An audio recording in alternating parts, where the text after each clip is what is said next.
savez, comme tu tires des flèches sur un Enderman, normalement il se téléporte.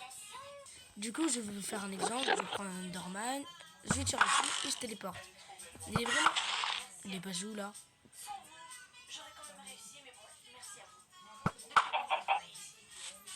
Il est là-bas. Bon, comme vous voyez, bah oui, bah voilà, on peut pas les tirer dessus. Mais du coup, si on l'enferme dans une pièce... Si on l'enferme dans une pièce et qu'on lui tire dessus, est-ce que ça va le toucher? La réponse est non, parce que toutes les flèches vont passer à travers de lui. 10 minutes sur les Enderman. Comme les Enderman ont peur de l'eau, si tu les mets dans un chaudron, est-ce qu'ils vont se téléporter pour pas toucher l'eau? La réponse est aussi non. Parce que du coup, je vais le mettre dans le chaudron. Ah oui, j'ai oublié que je pourrais pas faire ça comme ça. Bon, je prends des blocs. Comme ça, je pourrais faire comme ça.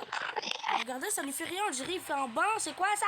Déjà, tout le monde se demande pourquoi les Enderman ont peur de l'eau. Bah oui, ils se téléportent et tout. Ils sont stylés et tout. Mais leur seule faiblesse, c'est quand tu leur tires de l'eau ou que tu leur mets de l'eau sur la tête, ils meurent. Enfin, ils ont peur comme si l'eau c'était un démon.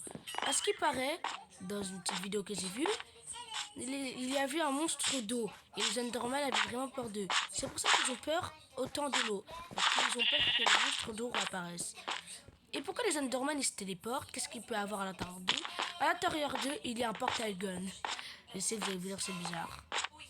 Si vous connaissez pas le portail gun, bah c'est un petit pistolet et quand tu tires, bah ça apparaît des portails et tu peux te téléporter grâce à ça.